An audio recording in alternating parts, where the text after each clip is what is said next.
En plein cœur de Miami, sur le toit d'un building, Issam Berouigué, un jeune Français, attend l'arrivée d'un important client qui débarque tout juste de l'avion. Salut. Taha est un richissime Égyptien. Il est venu passer une semaine de vacances en Floride et souhaite louer une voiture pour son séjour. Ouais. Non. Attends, je vais quand même aller voir la Corvette. Issam est concierge de luxe. Il organise les vacances des grandes fortunes. Il a choisi 2 belles cylindrées pour Taha. Non, je vais prendre l'autre. Issam a déjà travaillé pour Taha. Il connaît parfaitement ses goûts. Il a pris la Rolls, moi ça ne m'étonne pas. Il en a une déjà en Égypte. C'est une super voiture, j'adore moi ce modèle. C'est une de mes voitures préférées à Miami. Parce que c'est classe, en même temps super luxueux. Et à location, c'est 1400 $ la journée. Voilà, pour 24 heures. Rien ne semble trop cher pour cet héritier d'un empire hôtelier. J'ai déjà des Lamborghini et des Ferrari chez moi. J'ai aussi une Rolls à Dubaï et je dois en acheter une nouvelle le mois prochain. En plus de la voiture, Issam a réservé une villa pour son client. Elle est située dans le quartier branché de Miami Beach. Véhicule de luxe, villa de rêve louée en un claquement de doigts, un service exclusif destiné aux plus fortunés, un véritable business au pays de l'argent roi. Les États-Unis détiennent le record mondial du nombre de millionnaires en dollars. Il y en a 15 millions à travers le pays. Des Français se sont mis au service de ces grandes fortunes. Ils sont concierges de luxe. Dans cette industrie qui génère près de 500 millions d'euros par an, l'essentiel est de garantir l'impossible à ses clients. Pas besoin de diplôme, il faut un carnet d'adresses bien rempli et beaucoup d'ambition. Hi, can I please make sure that you bring all the stuff? Sierra vit à Los Angeles. Elle doit organiser les vacances d'un producteur de musique. Même maintenant, il peut arriver, malgré que j'ai trouvé une maison en 30 minutes, il peut arriver et me dire non. Simo, un Français de 29 ans, poursuit également son rêve américain. Il possède sa propre entreprise de conciergerie.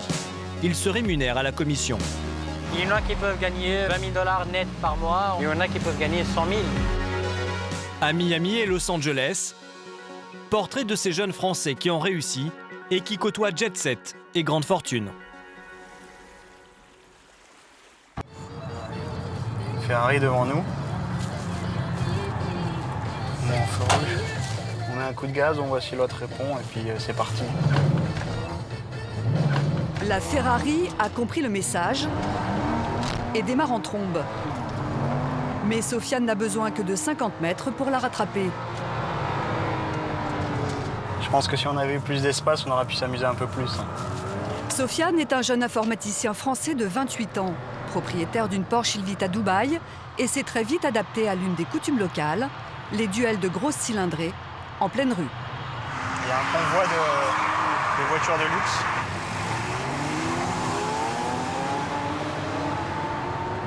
Quand on se retrouve sur la route, on aime bien s'amuser un peu et un petit peu se provoquer et faire pousser un peu les moteurs pour s'amuser.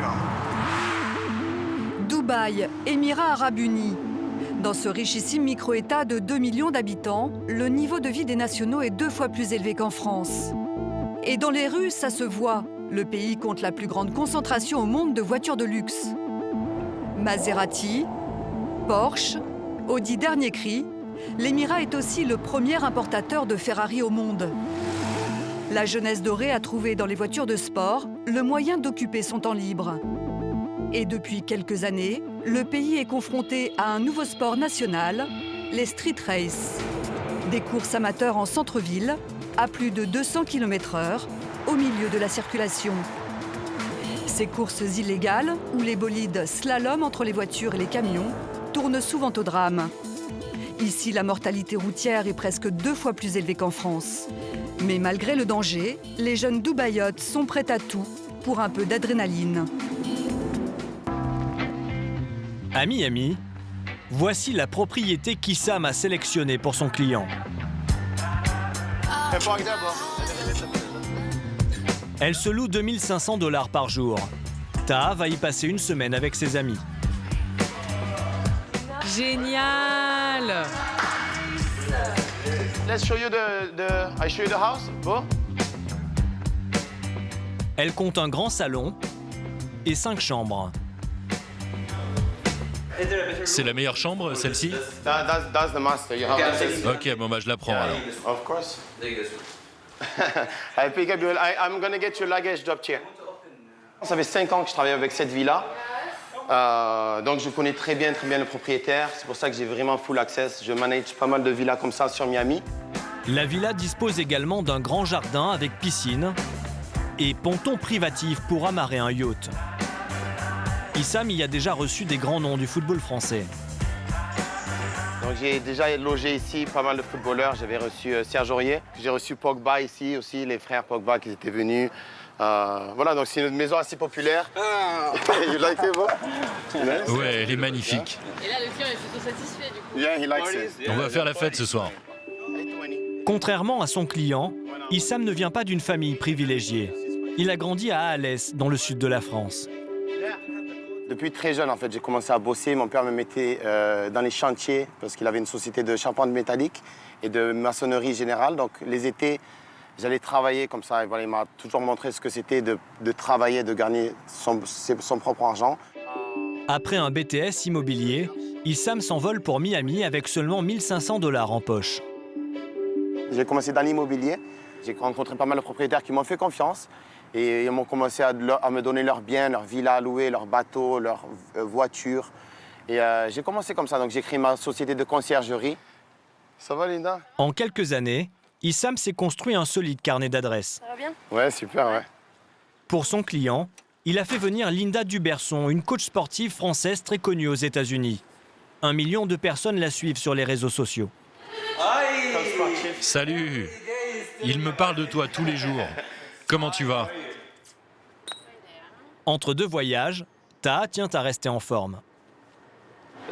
C'est important de garder la ligne. Ouais, surtout à Miami. Oui, à Miami, tu dois être au top. Malheureusement, ce n'est pas vraiment mon cas. Pendant 30 minutes, il enchaîne les exercices. Cette séance lui coûtera la bagatelle de 500 $. Merci. À bientôt. Merci, Linda. Je t'appelle demain, de toute façon. Ok, ça va, ça marche. Je t'ouvre le portail. Tout le reste de la semaine, Issam sera aux petits soins pour son client qui lui versera 2 000 $ en tout.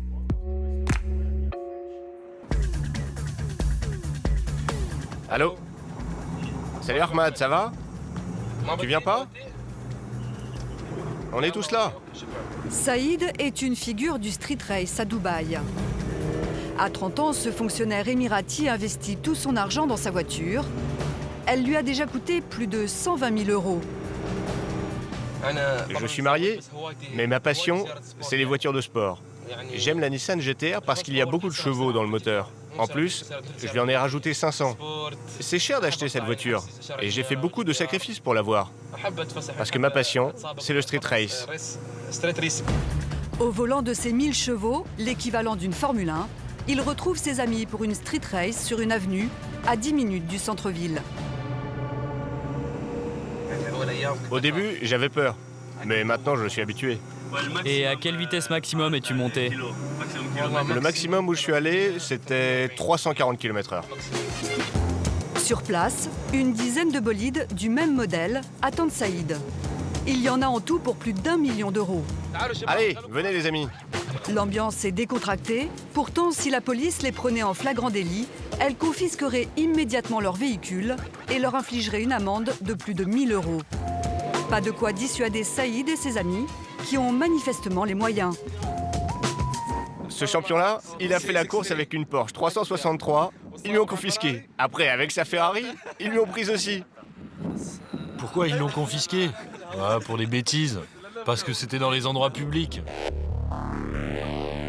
À Dubaï, les street races n'ont ni ligne de départ, ni vainqueur. Les voitures se lancent en ordre dispersé.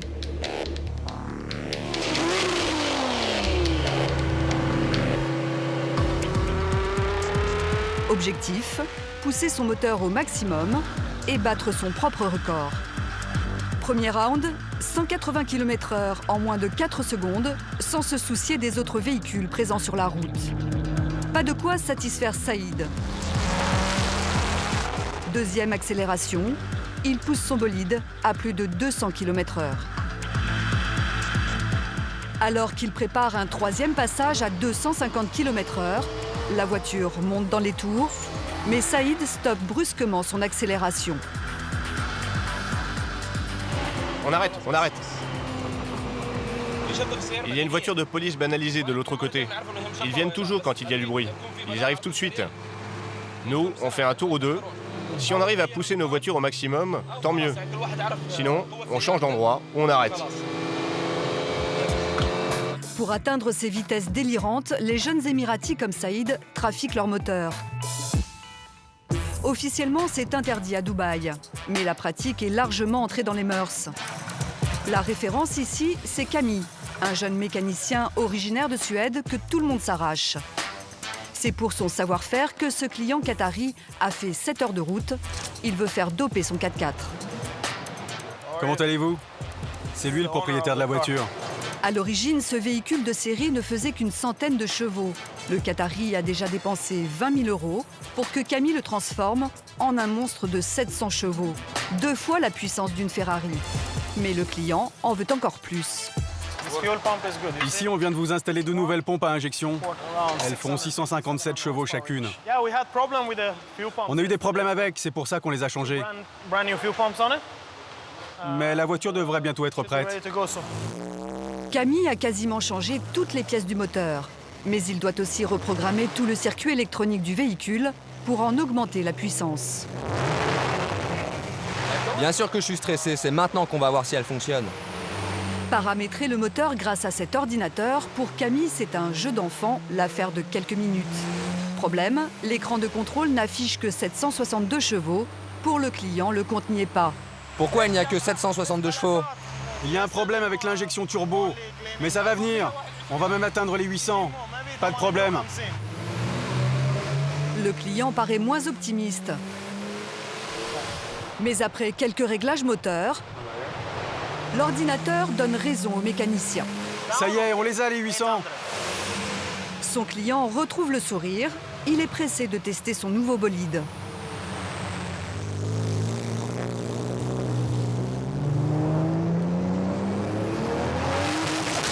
Malgré l'obscurité, le propriétaire fonce dans les ruelles du quartier.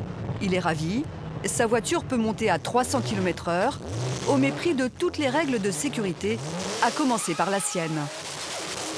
Car cette voiture de série n'a pas été conçue pour atteindre de telles vitesses. Il risque d'en perdre le contrôle à tout moment. Le monde de la conciergerie de luxe est très fermé. Mais Sierra Mala, une Française, a elle aussi réussi à s'y faire une place. Il y a 8 ans, elle quitte la région de Nice, direction Los Angeles. Donc ici, on est dans un grand hôtel de luxe. C'est là où tout a commencé pour moi. J'ai fait mon premier stage ici. C'est un hôtel très, très important. Après avoir obtenu un diplôme à l'école hôtelière Vatel de Los Angeles, elle démarre en bas de l'échelle comme serveuse dans cet hôtel 5 étoiles. Donc je préparais tous les tea, high tea pour les célébrités. Il y avait Muhammad Ali, il y avait Eminem, il y avait un peu tout le monde. Franchement, j'ai vraiment commencé par juste nettoyer les tables, aider un petit peu à droite à gauche, essayer de me mettre à l'aise avec les gens de Los Angeles, plus ou moins, parce que j'avais aucune expérience à la base avant de venir ici. Coucou! Ça va? Ça fait trop plaisir de te voir. Bonjour. Les codes de cette clientèle fortunée, elle les a notamment appris aux côtés de Rodrigue Colayani, le directeur français de son école hôtelière. Et Sierra s'est très vite adaptée au management à l'américaine, à la mentalité, et elle s'est très vite intégrée, ce qui fait qu'elle a réussi. Donc puis c'est sa motivation personnelle. Désormais, Sierra est associée dans une agence de conciergerie. Les bureaux se trouvent dans le très chic quartier de Beverly Hills. Hey Chris, how's everything? Anything new? Dans quelques jours, Sierra doit accueillir un producteur de musique français. Il souhaite louer une villa pour une semaine. Et elle pense avoir trouvé celle qui lui plaira. Donc ça, c'est la maison. Une vue magnifique, il y a une terrasse. Dans mon métier, vraiment, j'ai l'impression que personnellement, je connais mes clients plus que même leurs partenaires, en fait. Donc, lui, je sais qu'il aime bien faire la fête, il aime bien recevoir des gens. Donc, par exemple, sans même qu'il me le demande, je sais qu'il faut qu'il y ait un espace bar. Mais 3 jours plus tard, à quelques heures de son arrivée, le client français a voulu changer de maison. Et Sierra a dû s'adapter.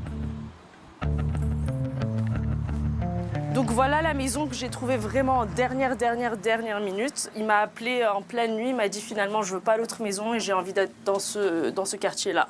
Donc c'était assez stressant. Sierra a l'habitude de gérer les revirements de situation à la dernière minute. Ça fait partie du métier de concierge.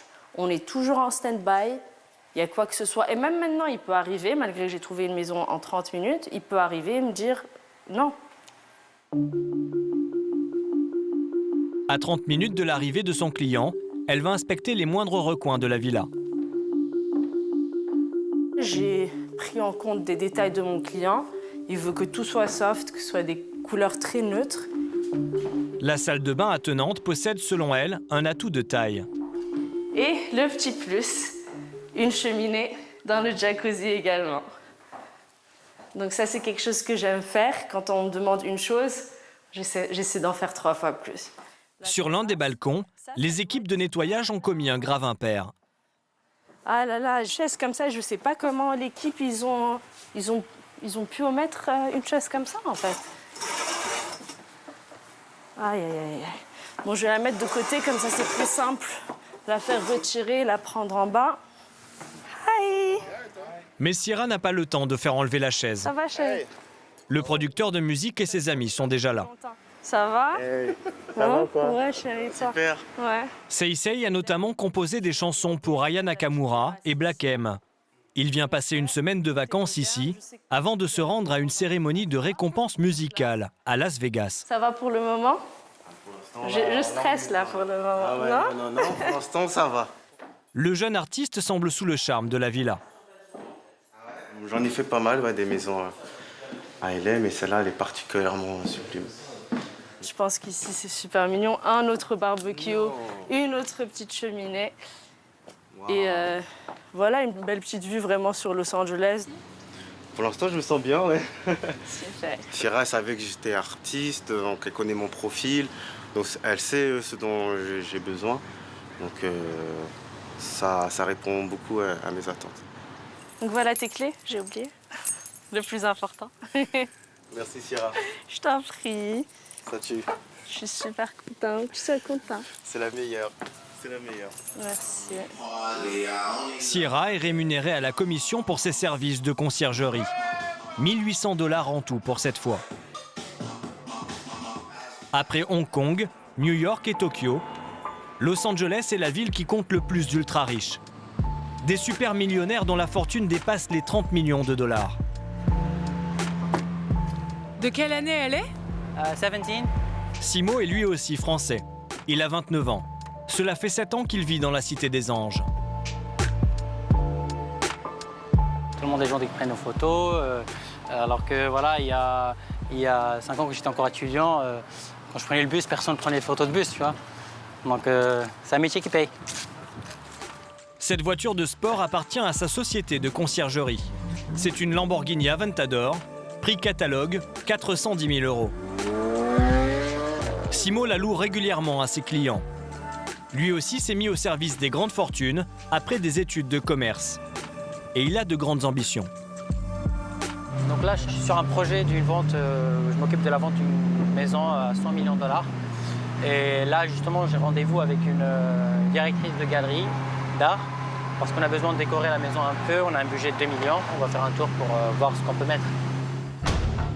La villa est située à Bel Air, un quartier où vivent de nombreuses stars de cinéma. Comment ça va, Simo? Alors, Nausicaa, ça va? Super, ça fait plaisir de... Simo retrouve Nausicaa, une galeriste française avec qui il travaille depuis plusieurs années. Il y a 3 chambres. Waouh, ça a l'air magnifique. On va regarder comment on va pouvoir s'amuser dans cette petite demeure. Une fois entièrement terminée et décorée, Simo mettra la villa en vente pour le compte de son propriétaire, un richissime médecin. Si la transaction se fait, il touchera une commission d'1% de la somme, soit 1 million $. Donc en fait, ce qu'on cherche... Il veut faire un petit bureau ou un salon ici? Il veut faire un petit salon ici. J'ai un artiste incroyable qui a fait 150 tableaux pour les Four Seasons. Ok. Qui est moderne. Et ce qui est très très beau, c'est que vu la vue que tu vas avoir, c'est peut-être bien de ne pas avoir plusieurs petits tableaux, mais avoir une vraie grande pièce. Quelques jours plus tard, Simo retrouve Nausicaa dans la galerie d'art dont elle s'occupe. Elle est située dans un hôtel de luxe. Je voulais te montrer différentes pièces auxquelles j'ai pensé pour la maison. La jeune femme va lui présenter les œuvres de deux artistes. Là, on est sur de l'acrylique sur canevas, sur toile, avec évidemment de la résine et des verres cassés, des miroirs, de la nacre. Cette année, ça s'est vendu à 101 000 $. Nausicaa aime aussi cette création. Ça peut être très intéressant d'avoir un mur de 3 ou de 4, tu vois. Ouais, ça, je suis sûr, il va aimer. Voilà. Ça, je suis certain, il va aimer. Il leur reste 2 mois pour finaliser leur sélection avant la fin des travaux et la mise en vente de la maison.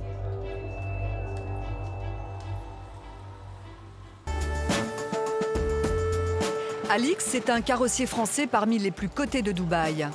Lui refuse catégoriquement de trafiquer les véhicules. Il vit ici depuis 30 ans et a été témoin des ravages du street race, notamment dans cette rue de son quartier. Ici, j'ai vu plusieurs accidents. J'ai vu des voitures se retourner, prendre feu, des voitures sauter en l'air et atterrir sur des capots de voitures. Non, j'ai vu des gros accidents. Pourquoi cette route-là? C'est parce que derrière, il y a l'hôpital de Sharjah qui s'appelle Al-Qasimi Hospital. Et au cas où il y avait eu un accident, l'hôpital est juste à côté. Alix tient à nous présenter l'un de ses amis qui a longtemps participé à ces courses illégales. Ahmad est garagiste. Il a quitté le milieu du street race à la suite d'un terrible accident il y a 4 ans. Je faisais une course en ville. J'étais environ à 160 et j'ai fauché un cycliste sur le bord de la route.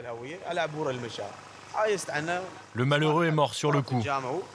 Moi, j'ai fait 1 semaine d'hôpital et j'ai été condamné à 9 mois de prison. Ahmad est marqué à vie par ce drame. Ce type d'accident endeuille des dizaines de familles chaque année.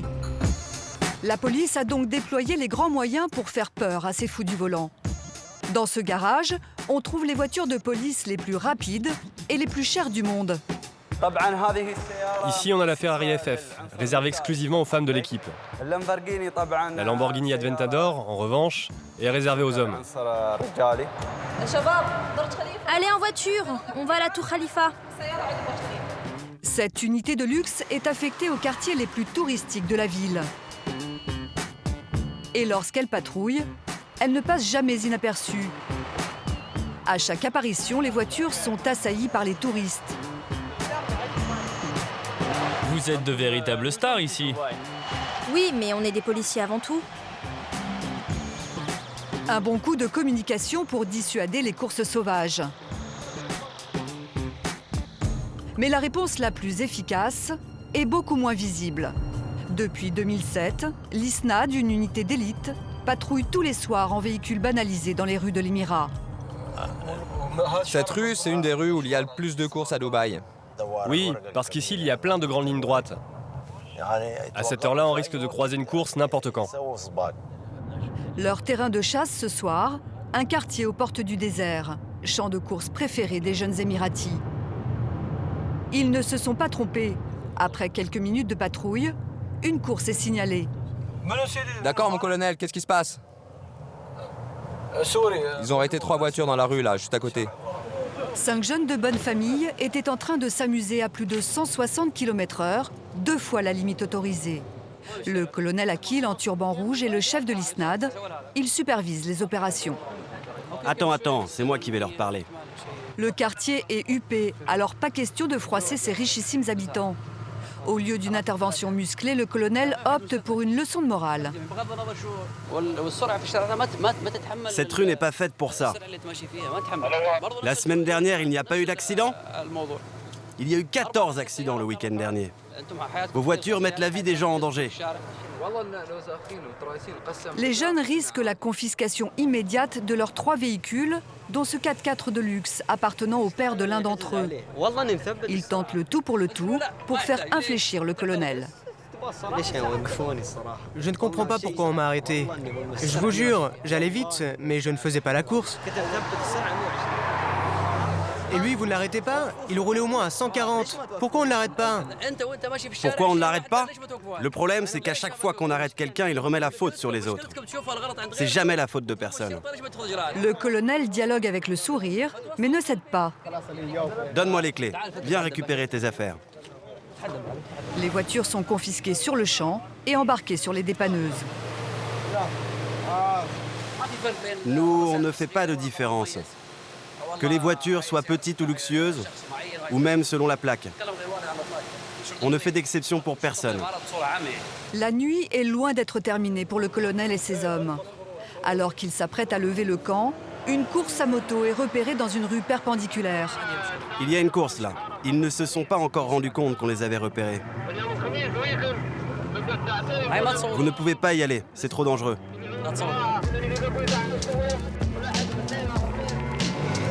Les hommes de l'ISNAD débutent une autre traque. Les jeunes conducteurs, eux, devront rentrer à pied.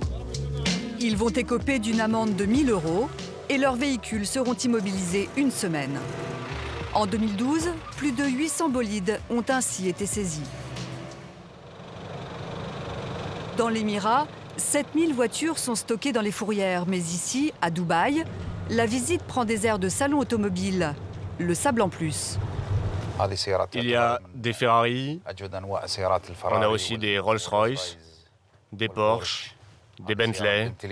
C'est le capitaine Al-Kamali qui veille sur ce parc de plusieurs millions d'euros où des dizaines de voitures de luxe prennent la poussière. Voici 2 voitures interdites, des Nissan Patrol. Les plus belles prises de la police, ce sont les véhicules de street race. En particulier ces 2 4x4. De l'extérieur, rien ne les distingue d'un autre véhicule. Mais l'intérieur réserve une petite surprise. Cette voiture est alimentée par un réservoir à kérosène, le carburant utilisé pour les avions. Ils utilisaient ce carburant pour augmenter la puissance du moteur, pour faire la course. Avec ça, ils montaient à plus de 300 km/h. Une installation dangereuse, hautement inflammable et bien sûr illégale dans l'Émirat. On les a confisqués sur le champ et le tribunal en a décidé la saisie définitive, car ils mettent en danger la vie des autres sur la route. La fourrière reçoit aussi les véhicules accidentés. Il en arrive une dizaine chaque jour. Parfois de simples accidents de la route, mais souvent des courses qui ont mal tourné. C'est la télé française. Ils veulent qu'on leur montre les carcasses. Ça, c'est un gros accident. Vraiment terrible. Cette Ferrari est arrivée ici en juillet dernier. Son conducteur de 20 ans a percuté un arbre à près de 200 km/h. Comme lui, plus de 120 personnes ont ainsi perdu la vie l'an dernier à Dubaï. C'est 3 fois plus qu'à Paris. Malgré les efforts de la police, qui s'est fixé un objectif de 0 mort en 2020, les street races risquent encore de tuer cette année.